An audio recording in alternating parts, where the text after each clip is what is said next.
itu cara penularannya juga sama, Dok. Misal nih orang yang terkena ini ya di getah bening, itu cara penularannya sama TBC Sama, paru. Oh, dari sama ya. udara. Tapi yang ekstra paru itu tidak menular. Oh, begitu ya.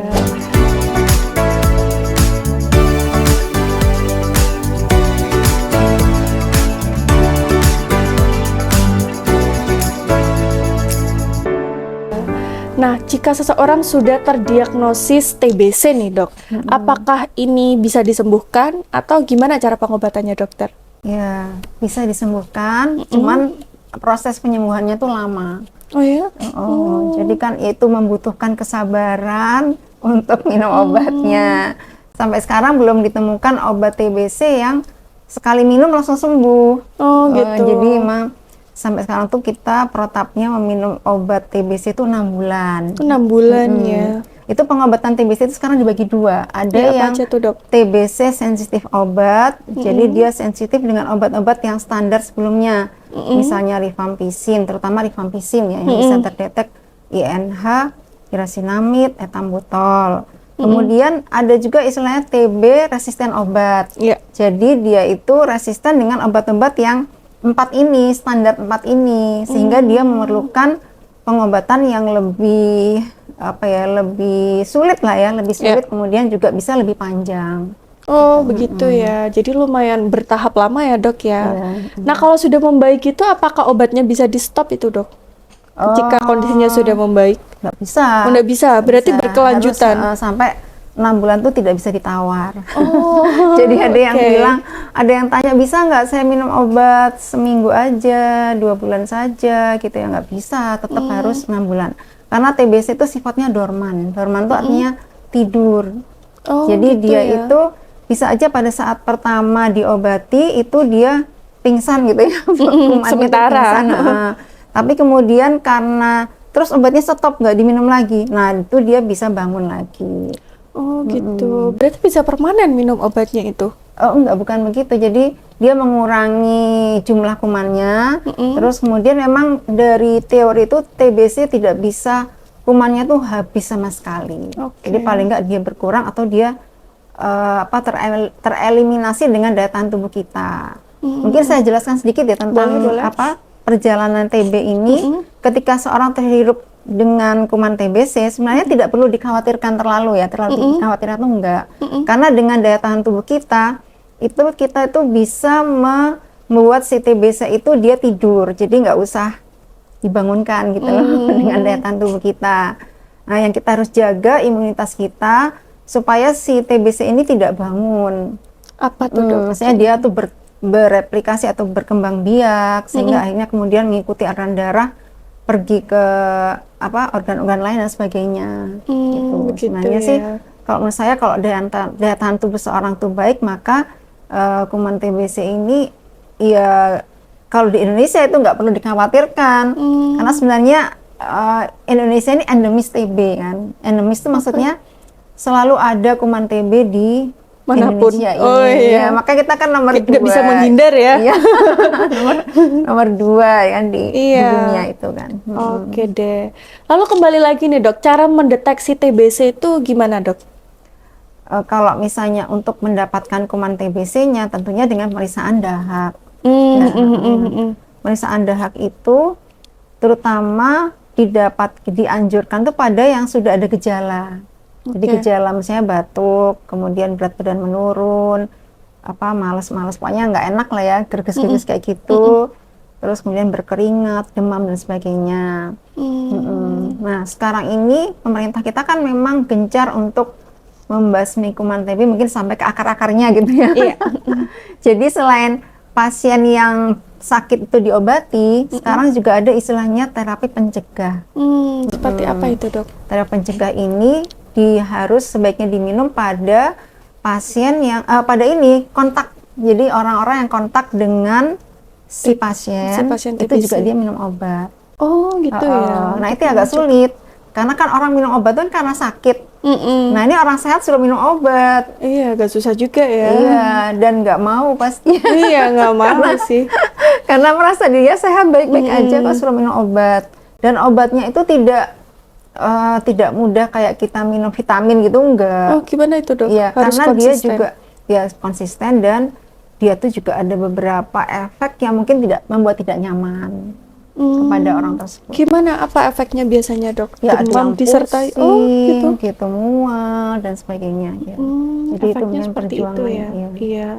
Tapi juga penting nih, mungkin seorang suami misalkan terkena TBC, berarti istri, anak itu yang serumah ya, Iya. wajib ya itu, Dok ya, minum Iya, obatnya. minum obat.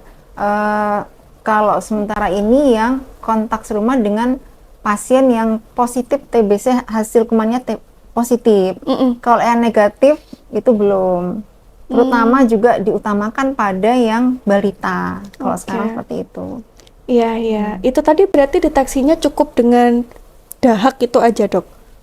Ya, sementara seperti itu. Tetapi untuk yang ada istilahnya TB laten ya. TB laten itu TB yang dia itu tidak menampakkan gejala, tapi dalam dirinya tuh ada kuman TB yang dorman itu tadi. Oh, iya, Nah, iya. itu bisa didetek juga.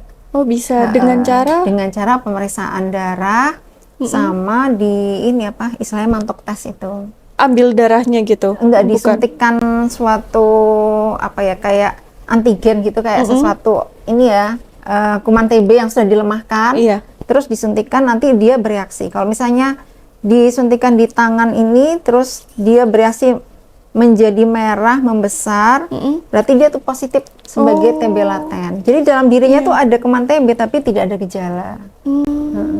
Pantas dibilang juga silent killer ya, TB ini ya, karena itu tadi Oh, iya. kadang kita nggak tahu timbul gejalanya nyamar. Ya, jadi gini ya, misalnya kadang pasien TB itu tidak menimbulkan gejala, tapi dari foto ronsennya itu kelihatan ada bercak-bercak yang menunjukkan ke arah TB.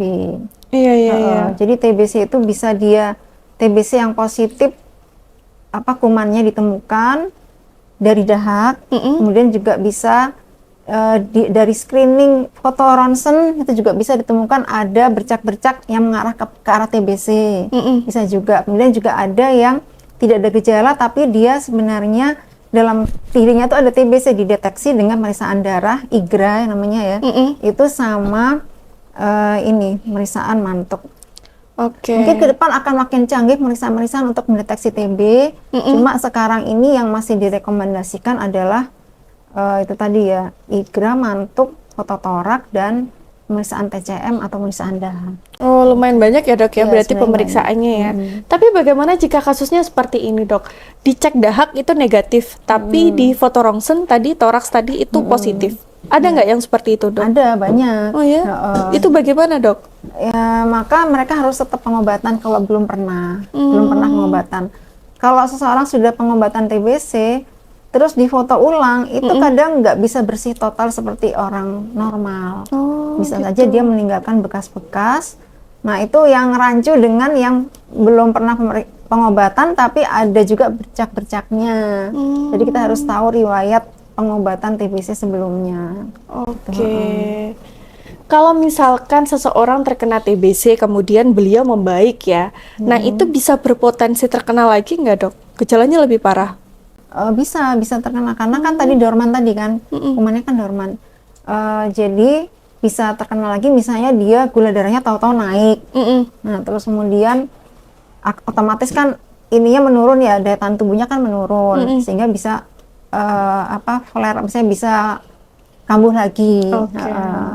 Atau mungkin juga pasien dengan HIV, terus dia nggak minum obat. ARV itu kan seumur hidup minum obatnya. Nah, ARV itu kadang bosan merasa dirinya sehat. Udah ARV-nya nggak usah diminum. ARV itu antiviral ya, obat antivirusnya. Nggak usah diminum. Nah, kemudian daya tahan tubuhnya menurun, maka kuman TB-nya bisa kambuh lagi. Bahaya juga ya, berarti jika seseorang terdiagnosis TBC memang harus rutin obat itu tadi ya, Dok ya. Ya harus sabar sih. Lalu gimana, Dok, untuk pencegahan agar kita tidak terkena TBC nih, Dok? Kalau tidak terkena TBC agak gampang-gampang susah ya. Karena kan tidak mungkin kemana-mana pakai masker. Nanti cantiknya nggak kelihatan ya. Ya, yang penting menjaga imunitas tubuh sih kalau saya. Misalnya dengan makan bergizi, kemudian olahraga.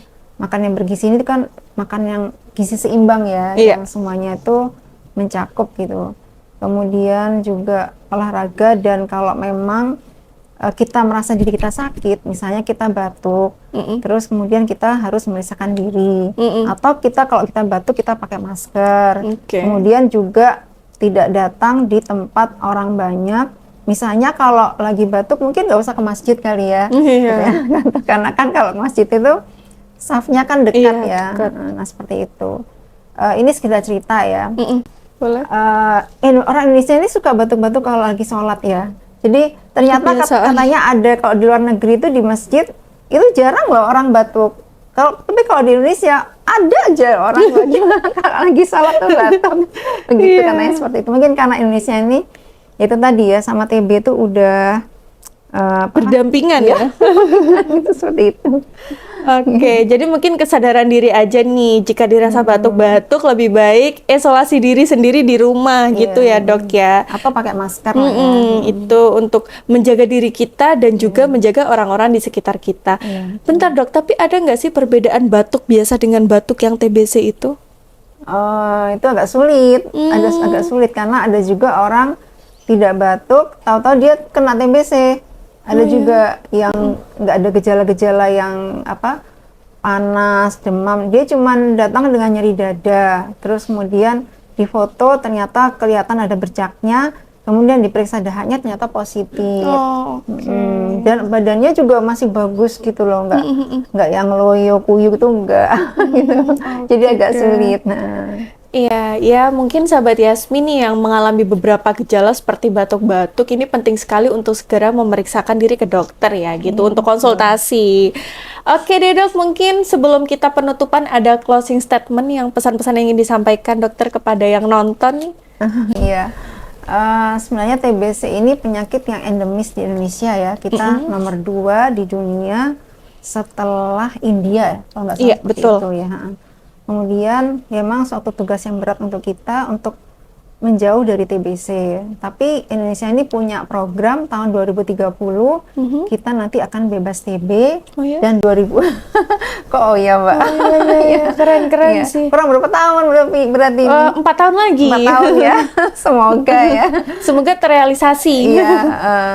Dan banyak juga perjuangannya, misalnya nanti akan ada vaksin TBC yang saat ini mungkin masih banyak penolakan dari beberapa orang ya, karena menganggap mengerikan gitu ya, dianggap orang Indonesia ini akan dijadikan kelinci percobaan dan sebagainya. Tapi kita tunggu saja, tentunya pemerintah kita nggak sembarangan kan dengan meluncurkan suatu produk baru yang nanti akan dicobakan gitu ya, bukan seperti itu. Kemudian juga tadi itu pesannya, apabila kita batuk maka kita harus memeriksakan diri, kemudian juga memakai masker.